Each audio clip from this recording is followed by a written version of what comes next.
반갑습니다. 사랑합니다. 오랜만에 할렐루야. 아멘, 아멘. 2025년 새해 첫 예배, 신년 감사 예배로 하나님 앞에 영광 돌릴 수 있으면 얼마나 감사한지 모르겠습니다. 오늘 이 본문 말씀은 우리가 너무 많이 들어왔고 또 잘 알고 개척 때부터 지금까지 끊임없이 반복해서 나누었던 말씀이라 여러분의 귀에 따갑도록 어찌 보면 외워드릴 정도로 듣고 또 생각하고 고민했던 말씀일 겁니다.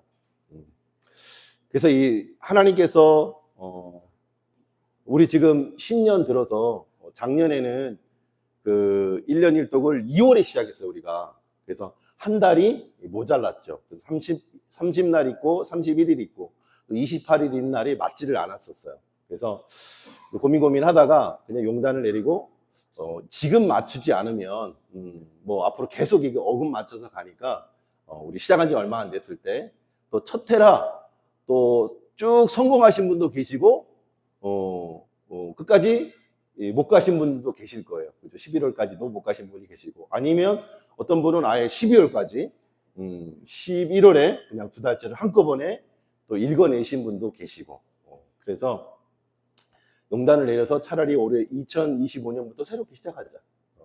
다시 시작하자.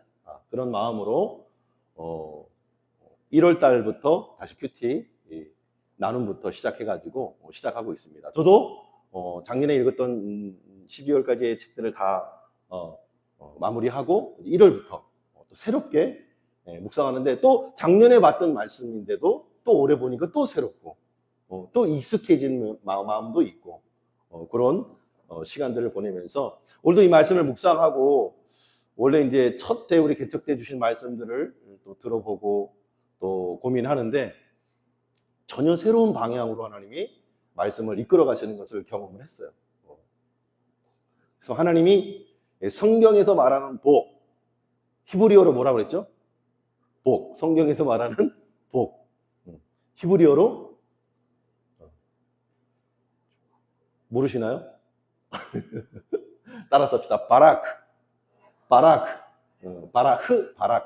뭐 이렇게 발음하기도 하는데 우리 한국말로 바다 냄새 나게 바라크라고 하는 단어인데 이 바라크라고 하는 단어는 성경에서 수많은 용례로 사용되어집니다. 히브리어로는 바라크인데 우리 한글 번역에서는 첫 번째 무릎을 꿇다. 따라서 합시다. 무릎을 꿇다. 누구에게 무릎을 꿇어요? 하나님께 무릎을 꿇는 거죠. 무릎을 꿇다. 엎드려 절하다. 따라서 엎드려 절하다. 또 축복하다. 또 복을 빌다. 또는 심지어 저주하다. 라는 단어가 이 바라크라는 단어의 번역의 용례로 사용되어지고 있어요. 그러면 바라크, 복이라는 단어에 축복이 담겨 있고 저주가 담겨 있어요. 그죠? 근데 누구한테 무릎을 꿇어요? 하나님 앞에 무릎을 꿇고 엎드려서 절하고 엎드려서 경배해요. 그럼 복이 뭐라는 거예요? 성경이 말하는. 뭘 말씀하고 싶은 걸까요? 복이라는 단어를 통해서. 하나님을 믿고, 그죠? 하나님이 창조주요 온 우주 만물의 주인인 것을 믿고 그분을 예배하는 것, 그죠? 그분만을 섬기는 것, 그분 앞에 엎드리는 것, 그분 말씀 앞에 엎드리는 것, 성경이 말씀하고 있는 바 축복과 저주, 그죠? 에발산과 그리심산에서 축복과 저주를 동시에 선포하게 하시면서 너희들 선택하라고 말씀하신 그 말씀처럼 너희는 하나님을 선택하고 말씀을 선택하고 그 하나님을 예배하고 그 하나님을 섬기는 것이 바로 가장 큰 복이다 말하고 있는 거예요. 아멘입니까? 그러므로 성경에서 말하는 것은 하나님이 인간의 생사화복을 주관하시는 왕이다, 참신이다, 진리다, 생명이다, 구원이다를 믿는 사실인 거예요. 아멘이에요. 그것을 믿는 것이 가장 큰 복이에요. 그래서 성경이 읽어진의 그 일본 책에서 뭐라고 우리 지난 5일간의 큐티를 묵상해 보면 첫 번째 뭐예요? 하나님은 왕이시다. 첫 번째 주제는 하나님은 왕이시다. 그것을 인정하는 삶이 뭐예요? 선악과. 선악과 나무를 통해서 동산 중앙 어디를 가든지 이 선악과를 보게 하시고 생육 번성 땅에 충만하고 이 모든 것을 다스려라. 다 선물로 주셨어요. 딱 하나 선악과만을 먹지 말아라. 그러므로 선악과를 먹지 않는 순종으로 말미암아 하나님이 왕이십니다. 모든 것을 마음대로 할 수 있는데 이거 하나만큼은 선악과를 볼 때만큼은 하나님의 왕이심을 인정할 수밖에 없죠. 왜 동산 중앙이었을까요? 동산 어디를 지나든지 동산 중앙에 이 큰 선악과 나무가 보이는 거예요. 그러면 이걸 볼 때마다 나는 만들어진 존재구나. 그죠? 나는 누군가 만든 사람이 있는 존재구나. 내가 신이 아니고 내가 하나님이 아니고 나를 만들어 누군가가 있구나. 신이 존재하는구나. 그분이 누구예요? 하나님이라고 고백하는 이 선악과를 통해서. 근데 최초의 인류의 아담과 하와가 어떻게 했어요? 선악과를 따먹었죠. 선악과를 이렇게 하나를 뜯어볼까요? 딱 먹음직도 하고 보암직도 하니까 따먹은 거예요. 먹고 불순종으로 말미암아 이 선악과에 어떤 무슨 독이 들어있거나, 그죠? 선악과에 무슨 그런 성분이 들어있는 게 아니고 하나님이 먹지 말라는 그 말씀의 능력과 권위가 있는 거예요. 태초에 하나님이 천지를 창조하시니라. 하나님이 가라사대 빛이 있으라. 하나님이 가라사대라고 하는 이 가라사대라는 단어를 뭐예요? 하나님이 말씀하신. 세번역 성경이나 이 현대인의 성경을 보면 하나님이 말씀하셨다. 말씀이 권위고 말씀이 능력이고 말씀이 생명인데 이 말씀대로 순종하지 않는 것이 심판을 자초하고 먹으면 반드시 죽으리라 하는 말씀대로 인간에게 사망이 온 거예요. 하나님과 단절된 거죠. 사망, 육신의 죽음뿐만 아니라 영적인 죽음. 지난 시간에 말했죠. 세 가지 인간의 죽음이 있다고. 첫째로 생물학적 죽음. 두 번째로 영적인 죽음. 하나님 믿지 않음으로 하나님과 단절된 상태.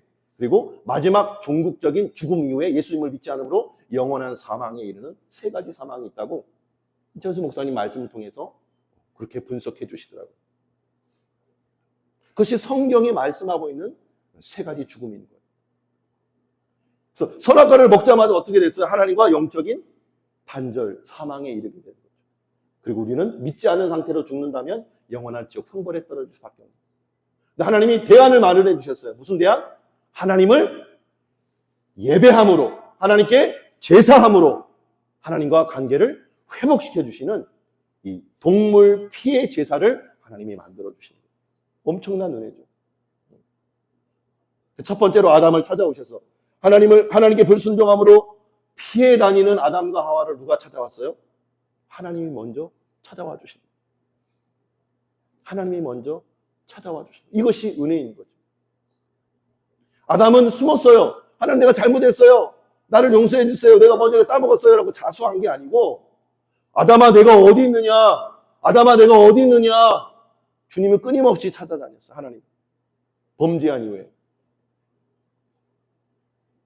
그랬더니 하나님이 못 찾을 리가 없죠. 뻔히 알지만 음성으로 찾으시는 거죠. 사단이 뭐라고 말해요? 내가 벗었으므로 두려워 숨었나이다. 여러분, 자녀들이 엄마 아빠에게 잘못을 하면 어떻게 됩니까? 숨어 다닙니다. 피해 다닙니다. 그죠? 사고를 치면 좀 큰 사고일수록 더 많이 더 멀리 피합니다. 저도 어렸을 때 사고를 치고 도망간 적이 있어요. 큰형님한테 문자를 남기고 그때는 삐삐였죠. 삐삐 음성을 남기고 또 많이 벌어오겠다고. 그렇게 범죄하게 되면 피하게 되는 거죠. 잘못을 저지르게 되면 피하게 되는 거예요. 그런데 하나님이 그 범죄한 인간을 찾아오셔서 동물을 죽여서 그 가죽을 벗겨서 그 부끄러움과 수치를 먼저 가리워 주시는 거예요. 가죽 옷을 지어 입혀 주시고 인간의 죄와 허물을 부끄러움을, 죄의 결과를 가리워 주시고 덮어 주시는 은혜.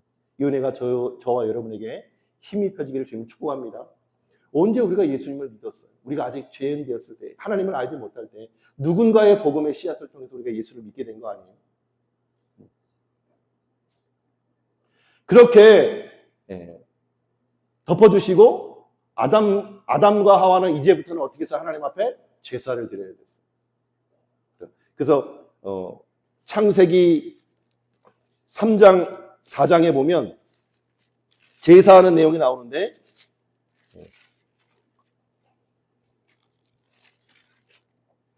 4장에 보면 아담이 그의 아내 하와와 동침함에 하와가 임신하여 가인을 낳고 이르되 내가 여호와로 말미암아 득남하였다 하니라.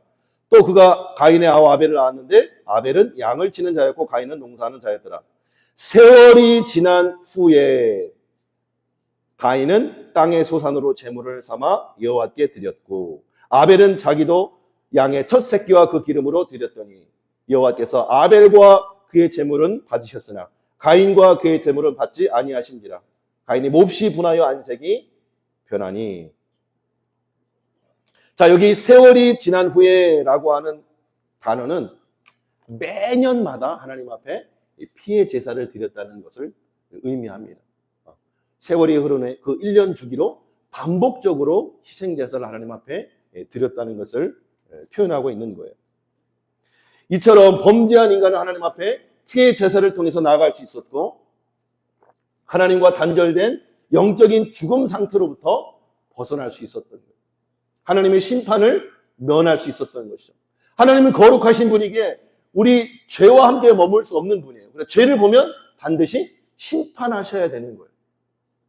그게 하나님의 공의예요. 불의를 보면 참지 못하시는 분.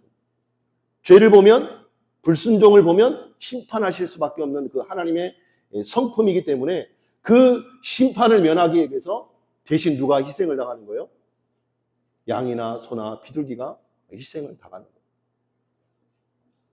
이지웅 목사님이라고 외국에서 공부하시면서 이 제사를 직접 양을 잡고 피를 흘려서 각을 떠서 이 태워드리는 제사를 직접 모의적으로 10번 이상 수도 없이 반복적으로 해봤던. 그래서 단기 선교팀이나 청년들이나 뭐 장년팀이나 이렇게 오면 이제 강의하시고 또 그런 피해 제사를 직접 경험하게 하는 그런 코스가 있었어요. 그때마다 양을 잡을 때, 죽일 때 이 정수리를 정확하게 한 번에 찔러서 죽여야 된다는 거예요. 아니면 심장을 한 번에 찍어서 죽이지 않으면 양이 살려고 막 몸부림치고 발버둥 칠 거 아니에요. 근데 남자 형제들은 좀 자신감이 있다고 목사님 저는 한 번에 할 수 있어요. 자신감을 드러낸대요. 자기가 뭐 옛날에 모두 잡아봤고 모두 잡아봤다고. 그리고 그 현장에 가서 양을 찔르는데 양이 왜 못 보겠어요? 피하는 거예요, 자꾸. 또 한 번에 맞지도 않고. 그렇게 세게 찌를 때는 좀 정확성이 떨어지니까 자꾸 엄한 데를 찌르게 되면 눈도 찔리게 되고 다 뽑히게 되는 거예요. 그 피가 튀기면서 그 분위기에 압도되는 회중들을 보면 숙연해진대요. 때로 무섭기까지 하고 두렵기까지도 하고. 그 피해 제사를 보면서 근데 이것을 구약의 제사 때 제사장이 하는 게 아니고 양과 그 비둘기나 소를 가지고 와서 제사장이 잡는 게 아니고 본인이 직접 잡는 거예요. 본인이 가지고 나와서 본인이 직접 죽여서 각을 떠서 태워드려요. 피 뿌리는 일만 제사장이야. 그런데 그 죽임을 보면서 우리는 뭘 봐야 되느냐? 죄의 삭은 사망이기 때문에 피 흘림이 없이는 사함이 없기 때문에 우리가 죽어야 이 죄가 사함을 받을 수 있는데 하나님이 대신 허락하시는 것이 양이나 소나 비둘기를 잡아 죽이면 용서해 주겠다 하고 만든 하나님과의 관계 회복법이 제사법입니다. 엄청난 은혜죠. 우린 예배 드릴 때마다 양을 잡고 각을 떠서 피를 쏟고 태워드리는 날마다 속죄의 제사를 하나님 앞에 드려야 되는 거예요.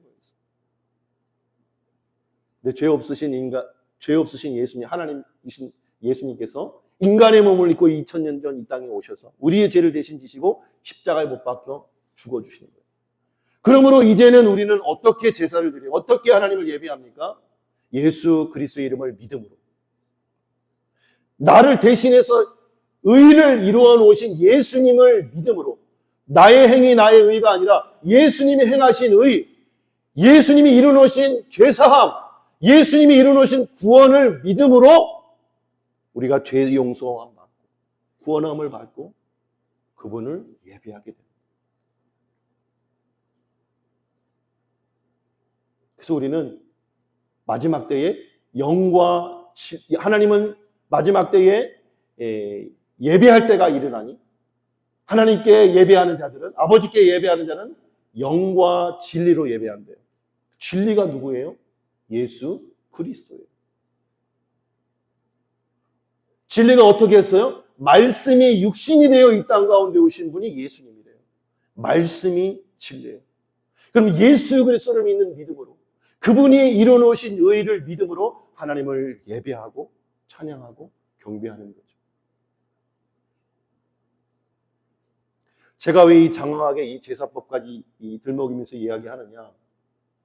하나님이 2025년 신년 이 예배를 준비하면서, 감사 예배를 준비하면서 복이 뭐냐라고 말할 때에 하나님을 예배하는 것이 복이라는 거예요.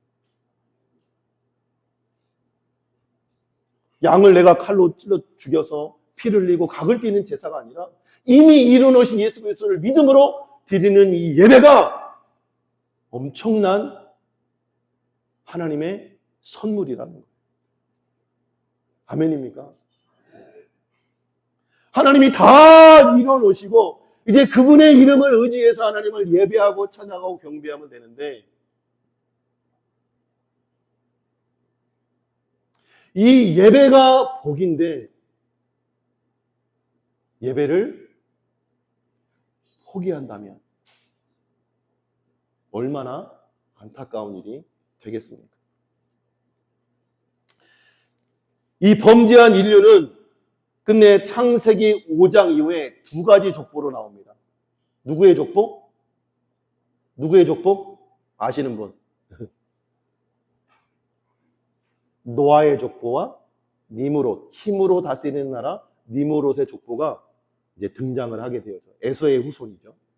니므롯, 힘, 권력, 돈, 명예, 성공, 성을 우상화하는 거죠. 성을 우상화. 이성뿐만 아니라 동성 간에, 심지어 소아성애, 어린 아이들을 좋아하는 성적 대상으로 보는 소아성애자, 심지어 동물과 관계를 맺는 수간까지. 성을 우상화하다 보니까 성에 대한 자유를 달라고 하는 것이 차별금지법 아니에요? 동성애와 차별금지법. 성을 하나님 위에 두니까, 하나님 말씀의 법 위에 두니까 그 우상이 되는 거예요. 하나님보다 위에 두는 그 모든 것이 우상이 되어버리는 거예요. 때로 나의 건강보다, 또 나의 마음 상태보다, 내가 공부하고 준비하는 시험과 학교보다, 나의 직장이나 나의 가족, 나의 쉼, 나의 즐거움, 나의 성공과 나의 미래, 나의 꿈과 나의 계획 등 나의 그 무엇이 하나님 예배보다 앞선다면 그것은 우상이 되는 거예요. 그 하나님을 예배하지 않는다는 것은 힘으로 다스리는 이 세상의 가치관으로 살아가겠다는 거죠. 하나님의 통치와 다스림이 이 예배 가운데 임하게 되는데, 무엇으로? 말씀으로. 하나님의 통치와 다스림이 구약에 어떻게 돼요? 성막과 성전의 제사와 예배를 통해서 하나님의 말씀이 선포되어지고, 그 말씀에 아멘하여 순종하는 하나님의 백성들을 통해서 이스라엘이라고 하는 하나님의 나라, 하나님의 통치를 받는 하나님의 나라가 세워져 나가고, 반대로 나의 이름, 나의 성, 바벨탑을 쌓았던 이 바벨론 제국이 일어나는 이 니무롯의 나라, 니무롯의 민족으로 하나님을 예배하지 않고 나를 예배하고 나의 명예와 나의 성공과 나의 그 무엇을 예배하는 자들의 모임으로 세상 나라, 이 바벨론의 나라를 세워가느냐. 그 기준점이 무엇으로 나눠지냐면 예배를 통해서 이루어진다는 거예요. 아멘입니까? 그러므로 우리의 예배는 하나님을 왕으로, 하나님을 창조주로, 하나님이 내 인생을 다스리고 통치해 나가시는 주권자로 인정해 드리는 예배가 바로 가장 큰 복이라는 거예요.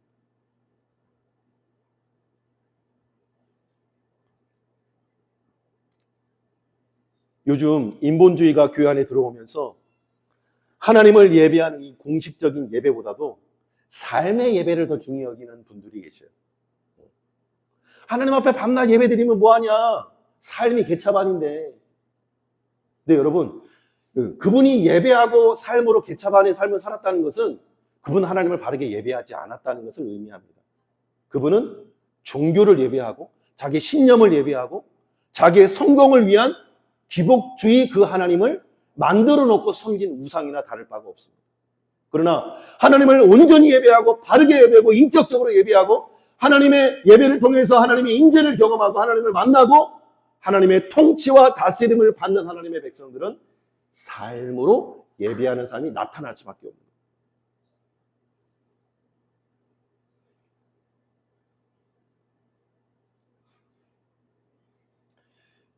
그러므로 예배를 통해서 우리가 하나님을 만나고 예배를 통해서 하나님을 높이고 찬양하며 하나님께 기도하고 말씀을 통해서 하나님의 뜻을 발견하고 그분이 원하는 삶으로 나아가는 이 순종의 삶을 통해서 하나님은 예배자의 삶을 예배로, 우리의 삶을 예배로 받으시는 영광의 자녀요, 거룩한 자녀요, 하나님의 백성, 하나님의 나라, 민족으로 우리가 세워져 가는 거예요.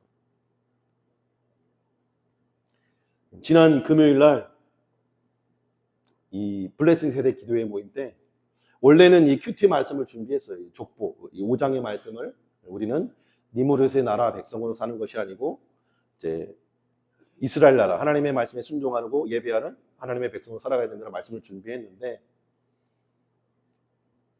기도로 딱 들어갔는데 공기가 찬 것도 있지만 영적인 공기가 냉랭한 거예요. 이게 뭘까? 이게 뭘까? 고민하는데 여기 모인 세대 간에 갈등이 있는 거죠. 관계가 어그러진 거죠. 그게 영적으로 느껴지는데 기도를 시작하는데 기도가 되지 않고 계속 성령께서 제 마음에 이 터치를 하시는 거예요. 그래서 근데 그 터치해 주시는 말씀이 엄청 무서운 말씀이에요. 여러분 한번 펼쳐볼까요? 마태복음 5장. 마태복음 5장 요거 한번 보고 마무리할게요. 마태복음 5장을 한번 펴보세요. 근데 제가 원고를 준비한 게 아니었고 이 생각한 게 아니었는데 그때 그냥 하나님이 이 말씀을 생각나게 하시고 이 말씀을 어떻게 풀어가야 할지 몰라서 그냥 읽었어요. 같이 읽으면서 집사님 이 말씀에 대해서 어떻게 생각하세요? 어떻게 우리 삶에 적용할 수 있을 것 같아요? 그렇게 도전을 드렸었어요. 자, 마태복음 5장에 보면 여러분 눈으로 따라와 주세요. 1절부터 12절까지는 우리가 잘 아는 팔복의 말씀이에요. 이 말씀은 제가 강의도 했었고 여러분이 이미 많이 듣고 암송하는 말씀이기도 해요. 찬양으로 부르기도 하고. 그리고 팔복, 심령이 가난한 자는 천국이 그들의 것이다. 하나님의 자녀요, 하나님의 기업을 받고 하나님의 복을 받는 자가 어떤 자인지를 천국 나라 하나님의 백성의 원리를 말씀해 주고 있고 3절에서 16절까지는 너희는 세상의 소금이다, 빛이다. 우리가 삶의 현장에서 어떤 삶을 살아야 되는지 소금으로 빛으로 살아야 되는 우리 말씀처럼 구약의 말씀으로 말하면 우리 창세기 12장 1절 3절이겠죠. 너로 말미암아 천하 만민이 복을 얻게 되는, 세상의 빛이요 소금이 되는 삶이죠. 이 말씀을 끝까지 그냥 같이 읽으면서 이렇게 같이 설명을 했어요. 그리고 17절은 함께 읽었어요. 17절부터 20절까지 시작. 내가 율법이나 선지자를 폐하러 온 줄로 생각하지 말라. 폐하러 온 것이 아니요 완전하게 하려 함이라. 진실로 너희에게 이르노니 천지가 없어지기 전에는 율법의 1.1획도 결코 없어지지 아니하고 다 이루리라. 그러므로 누구든지 이 계명 중에 지극히 작은 것 하나라도 버리고 또 그같이 사람을 가르치는 자는 천국에서 지극히 작다 일컬음을 받을 것이요 누구든지 이를 행하며 가르치는 자는 천국에서 크다 일컬음을 받으리라. 이 말씀을 읽고 나서 이 성경의 말씀을 심판의 말씀이든지 축복의 말씀이든지 있는 그대로 가르치지 않으면 나는 천국에서 가장 작은 자가 될 것이고, 그죠? 말씀을 맡은 자이니까. 이걸 심판의 말씀이든지 축복의 말씀이든지 골고루 가르쳐주는 자는 천국에서 크다 일컬음을 받을 것이야. 이렇게 얘기를 했어요. 그러면서 20절 내가 너에게 이르노니 내가 너희의 의가 서기관과 바리새인보다 더 낫지 못하면 결코 천국에 들어가지 못하리라. 엄청나게 무서운 말씀이죠.